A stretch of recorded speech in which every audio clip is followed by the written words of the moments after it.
Hi, Brandon. How are you? Good. How you doing? Doing great. So to start, I wanted to ask you, so with season one, we got to leave on a bit of a cliffhanger with Spencer because we knew where he was going, but we didn't know what that journey was going to face with him. For you as an actor, when you got those scripts and you saw what was coming next for him, what for you was the most exciting part about finally knowing what was going on with Spencer? I mean, just all of it. This whole season is such a gift, and I just get to do really cool stuff. Like really, it's just like the little kid in you is just over the moon. I'm reading. I'm like, I get to do this scene. Oh shit, this scene too.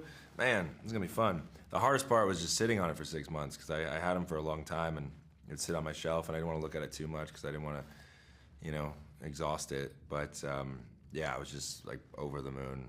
Yeah, he delivered on every level. This is so cool. Cooler than fighting a lion because that was pretty cool in season one. He Yeah, that was pretty legitimately fought a cool. lion. That was pretty cool.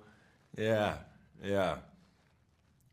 Well, I want to ask because you got to do some really cool genres in between the seasons, and you got to dip your toe into other worlds. For you, how did it feel then coming back into a Western after doing horror movies or whatever it is, and getting to be back in Spencer's shoes and living in this world?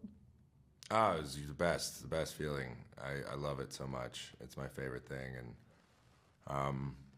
yeah, this season was the most. I mean, it's probably the most I've ever enjoyed. I mean, I love acting. It's my favorite thing in the world. Just being on set and doing scenes and building these realities. But this season I was, everyone was so excited to get back to it. We're all just dying to do it, and everyone involved in this like really loves what they're doing and they enjoy it, and I think that's a big component.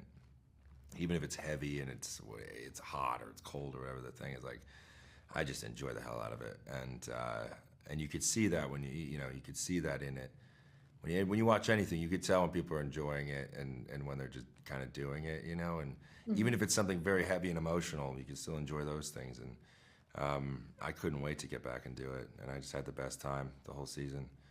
Yeah, When it's an exciting season too because this is now the first Yellowstone without the flagship show airing at the same time because that story is done. Is that exciting for you to now have all of the Yellowstone fans, maybe who weren't watching in season one, now have all of their attention on 1923 because definitely. it is the only Yellowstone? Oh yeah, definitely. I mean, it's yeah, I want as many people to see it as possible, and hopefully it brings people into the fold, and they go back and watch season one and binge that, and then catch up and hit this one. Um, yeah, definitely, and I know they won't be disappointed in the slightest. I 100% agree. But I have one last question I want to ask you. Just because the Taylor Sheridan universe on Paramount has grown to be, there's so many different shows with like actors we know and love leading them. Is there, outside of Yellowstone, a Taylor Sheridan project that you're like, okay, but can you also put me in this? Like, I want to be in this one too. Uh, yeah, I mean, I'd love to keep working with that man. I love working with him.